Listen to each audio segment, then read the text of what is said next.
News live കൊച്ചിയിലേക്ക് സ്വാഗതം. ഈ വാർത്തകൾ നിങ്ങൾക്കായി അവതരിപ്പിക്കുന്നത് Leotech solar solution, powered by mile food steps Mookkannoor, city tower, city wear and city shoes Angamaly and Cochin Kalabhavan Angamaly franchise. CPIM ഭരണം ഗുണ്ടകൾക്കും കൊടും ക്രിമിനലുകൾക്കും ജയിൽ പുള്ളികൾക്കും വേണ്ടി മാത്രം. രാജീവ് ചന്ദ്രശേഖർ.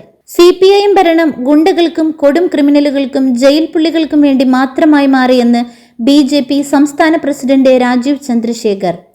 സദാനന്ദൻ മാസ്റ്ററെ ആക്രമിച്ച പ്രതികൾക്ക് താരപരിവേഷം നൽകി ജയിലിലേക്ക് അയക്കുന്നതും TP വധക്കേസ് പ്രതിക്ക് മദ്യപിക്കുവാൻ പോലീസ് കാവൽ നിന്നതും ലജ്ജിപ്പിക്കുന്നതാണ്. കേരളത്തിന്റെ ക്രമസമാധാന നിലയും ആഭ്യന്തര വകുപ്പിന്റെ നിയന്ത്രണവും പാർട്ടി ഗുണ്ടകൾക്ക് സർക്കാർ എഴുതിക്കൊടുത്തെന്നും BJP സംസ്ഥാന അധ്യക്ഷൻ രാജീവ് ചന്ദ്രശേഖർ പ്രസ്താവിച്ചു. കേരളത്തിന്റെ ക്രമസമാധാന നില തകർന്ന് തരിപ്പണമായതിന്റെ കാരണം എന്താണ് എന്ന ചോദ്യത്തിന്റെ ഉത്തരമാണ് കഴിഞ്ഞ 2 ദിവസങ്ങളായി വരുന്ന വാർത്തകൾ. രാജ്യസഭാ MP ആയ ബഹുമാനപ്പെട്ട സദാനന്ദൻ മാസ്റ്ററുടെ കാലുകൾ അതിക്രൂരമായി വെട്ടിയെടുത്ത ക്രിമിനലുകളുടെ ശിക്ഷ കോടതി ശരിവെക്കുകയും അവരെ വീണ്ടും ജയിലിൽ അടയ്ക്കുകയും ചെയ്തിരുന്നു. അവരെ ജയിലിലേക്ക് അയക്കുവാനെത്തിയത് മുൻ മന്ത്രിയും മുതിർന്ന CPIM നേതാവുമായ KK ശൈലജയാണ്. വീരപരിവേഷത്തോടെ മുദ്രാവാക്യം വിളികളോടെയാണ് കൊടും ക്രിമിനലുകളെ CPIM ജയിലിലേക്ക് അയക്കുന്നത്. മൂന്നാം ലോകരാജ്യത്തെ മനുഷ്യരുടെ ജീവിതത്തെ ഭാവനാത്മകമായി അവതരിപ്പിച്ച വ്യക്തിയാണ് തോമസ് ജോസഫ്. NS മാധവൻ. മൂന്നാം ലോകരാജ്യങ്ങളിലെ മനുഷ്യരുടെ ജീവിതത്തെ ഭാവനാത്മകമായി അവതരിപ്പിച്ച കഥാകൃത്താണ് തോമസ് ജോസഫ് എന്ന് പ്രശസ്ത സാഹിത്യകാരൻ NS മാധവൻ അഭിപ്രായപ്പെട്ടു.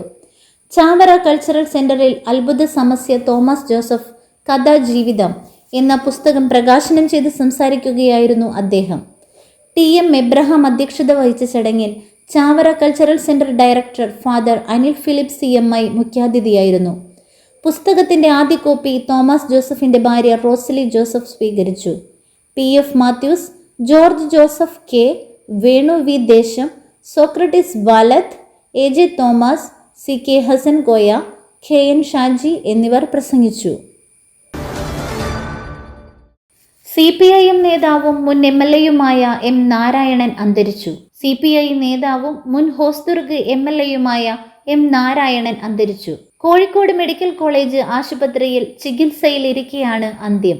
1991, 2001 കാലയളവിൽ 2 തവണ ഹോസ്ദുർഗ് മണ്ഡലം MLA ആയിരുന്നു. ഹൃദയ സംബന്ധമായ അസുഖമടക്കം പല ആരോഗ്യ പ്രശ്നങ്ങളും ഉണ്ടായിരുന്നു. തപാൽ വകുപ്പ് ജീവനക്കാരനായിരിക്കെ ജോലി രാജിവെച്ചാണ് MLA സ്ഥാനത്തേക്ക് മത്സരിച്ചത്.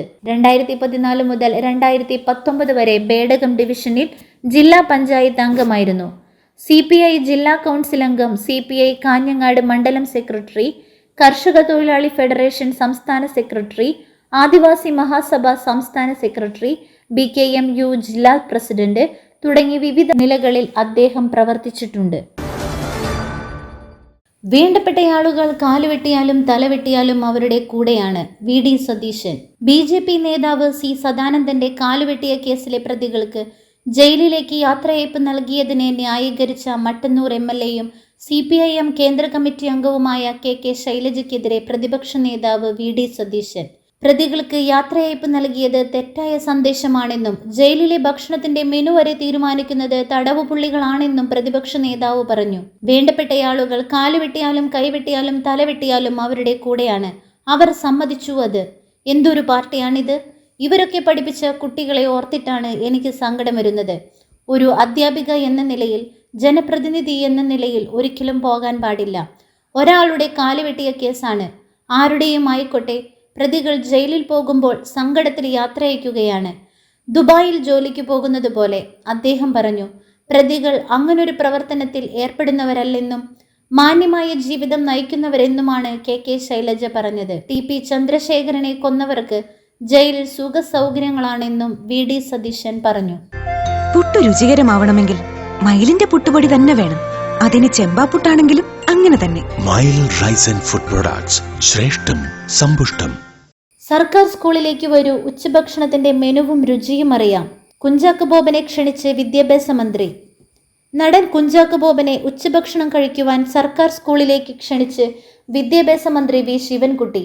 മികച്ച ഭക്ഷണം നൽകേണ്ടത് ജയിലിലല്ല, സ്കൂൾ കുട്ടികൾക്കാണെന്ന നടന്റെ അഭിപ്രായത്തിന് പിന്നാലെയാണ് മന്ത്രിയുടെ ക്ഷണം. കഴിഞ്ഞ ദിവസം തൃക്കാക്കര മണ്ഡലത്തിലെ സ്കൂൾ കുട്ടികൾക്കായി ഉമാ തോമസ് MLAയുടെ പ്രഭാത ഭക്ഷണ പദ്ധതി ഉദ്ഘാടനം ചെയ്യുന്നതിനിടെയാണ് നടൻ കുഞ്ചാക്കോ ബോബന്റെ പരാമർശം. പിന്നാലെ മന്ത്രി വി ശിവൻകുട്ടി മറുപടിയുമായി എത്തുകയായിരുന്നു. ഒരു സർക്കാർ സ്കൂളിൽ ഉച്ചഭക്ഷണ സമയത്ത് സന്ദർശനം നടത്തുവാൻ ചാക്കോച്ചനെ സ്നേഹപൂർവ്വം ക്ഷണിക്കുന്നു. ഞാനും വരാം. കുട്ടികൾക്ക് സന്തോഷമാവും. കുഞ്ഞുങ്ങൾക്കൊപ്പം ഭക്ഷണവും കഴിക്കാം. സ്കൂൾ ഉച്ചഭക്ഷണത്തിന്റെ മെനുവും രുചിയും അറിയുകയും ചെയ്യാമെന്നും മന്ത്രി ഫേസ്ബുക്കിൽ കുറിച്ചു. കഴിഞ്ഞ വെള്ളിയാഴ്ച മുതൽ പൊതുവിദ്യാലയങ്ങളിലെ ഉച്ചഭക്ഷണ മെനു പരിഷ്കരിച്ചിരുന്നു. ഗിർഗംഗ നദിയിലുണ്ടായ മിന്നൽ പ്രളയം ദുരന്തത്തിന് കാരണമായി. 4 മരണം. മേഘവിസ്ഫോടനത്തിൽ നടുങ്ങി ഉത്തരാഖണ്ഡ്. ഉത്തരാകാശിയിൽ മിന്നൽ പ്രളയത്തെ തുടർന്നുണ്ടായ മേഘവിസ്ഫോടനത്തിൽ 4 മരണം സ്ഥിരീകരിച്ചു. വൻ നാശനഷ്ടമുണ്ടായ ധാരാലിയിലാണ് മരണമുണ്ടായിരുന്നതെന്ന് ജില്ലാ മജിസ്ട്രേറ്റ് പ്രശാന്ത് ആര്യ വ്യക്തമാക്കി. കൂടുതൽ സന്നാഹങ്ങൾ എത്തിച്ച് രക്ഷാപ്രവർത്തനം പുരോഗമിക്കുകയാണ്. 60ഓളം ആളുകളെ കാണാതായി പ്രാദേശിക ഭരണകൂടം സ്ഥിരീകരിക്കുന്നു. എന്നാൽ ഇതിൽ കൂടുതൽ ആളുകൾ ഉണ്ടെന്നാണ് ദൃശ്യങ്ങളിൽ നിന്ന് മനസ്സിലാക്കാൻ സാധിക്കുന്നത്. ധാരാലിയിലെ വിനാശകരമായ മേഘവിസ്ഫോടനമുണ്ടാക്കുകയും ഇത് ഗിർഗംഗ നദീതട പ്രദേശത്ത് പെട്ടെന്നുള്ള വെള്ളപ്പൊക്കത്തിനും വൻ മണ്ണിടിച്ചിലിനും കാരണമാകുകയായിരുന്നു. ഉത്തരാകാശി ജില്ലയിലെ ഉയർന്ന പ്രദേശമാണ് ധരാലി. നിരവധി വീടുകളാണ് മലവെള്ളപ്പാച്ചിലിൽ ഒലിച്ചുപോയത്. അവശിഷ്ടങ്ങൾക്കിടയിൽ നിരവധി പേർ കുടുങ്ങിക്കിടക്കുന്നുണ്ടെന്നാണ് റിപ്പോർട്ടുകൾ സൂചിപ്പിക്കുന്നത്. രക്ഷാപ്രവർത്തനത്തിനായി ഉത്തരാഖണ്ഡ് സർക്കാർ ഇന്ത്യൻ സൈന്യത്തെ സമീപിച്ചിട്ടുണ്ട്. ഗിർഗംഗ നദിയിലെ ജലനിരപ്പ് ഉയർന്നതാണ് അപകടത്തിന് കാരണമെന്ന് അധികാരികൾ അറിയിക്കുന്നു. ആളുകൾ നിലവിളിക്കുന്ന ഭയാനകമായ വീഡിയോ നിലവിൽ സമൂഹ മാധ്യമങ്ങളിൽ പ്രചരിക്കുന്നുണ്ട്. ഉത്തരാകാശി മിന്നൽ പ്രളയം അനുശോചിച്ച് പ്രധാനമന്ത്രി. ഉത്തരാഖണ്ഡിൽ വിനാശം വിതച്ച മിന്നൽ പ്രളയത്തിൽപ്പെട്ടവർക്ക് അനുശോചനം അറിയിച്ച് പ്രധാനമന്ത്രി നരേന്ദ്രമോദി.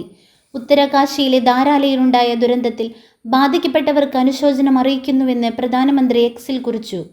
മുഖ്യമന്ത്രി പുഷ്കർ ധാമിയുമായി സംസാരിച്ചുവെന്നും സംസ്ഥാന സർക്കാരിൻ്റെ നേതൃത്വത്തിൽ ദുരിതാശ്വാസ രക്ഷാപ്രവർത്തന സംഘങ്ങൾ സാധ്യമായ എല്ലാ ശ്രമങ്ങളും നടത്തുന്നുവെന്നും അദ്ദേഹം വ്യക്തമാക്കി.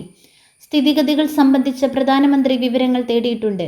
ജനങ്ങൾക്ക് എല്ലാവിധ സഹായവും ഉറപ്പാക്കുമെന്നും പ്രധാനമന്ത്രി പറഞ്ഞു. ഉത്തരാഖണ്ഡിൽ ഉത്തരാകാശിയിലെ ഹർസിലിനടുത്തുള്ള ധാരാലി പ്രദേശത്താണ് വൻ മേഘവിസ്ഫോടനമുണ്ടായത്. ദുരന്തത്തിൽ ഒരു ഗ്രാമം ഒലിച്ചുപോയി. 25 ഹോട്ടലുകളും 50ലധികം വീടുകളും ഒഴുകിപ്പോയി. 60ലധികം പേരെ കാണാനില്ല. 4 മരണം സ്ഥിരീകരിച്ചു. റിസോർട്ടുകളിലും മണ്ണിനടിയിലും നിരവധി പേർ കുടുങ്ങിക്കിടക്കുന്നുവെന്ന് സൂചന. സൈന്യവും SDRF, NDRF സംഘങ്ങളും ഉത്തരാകാശിയിൽ രക്ഷാപ്രവർത്തനം തുടങ്ങിയെന്ന് മുഖ്യമന്ത്രി പുഷ്കർ സിംഗ് ധാമി വ്യക്തമാക്കി. മറ്റൊരു വാർത്തയുമായി കണ്ടുമുട്ടുന്നതുവരെ നന്ദി, നമസ്കാരം.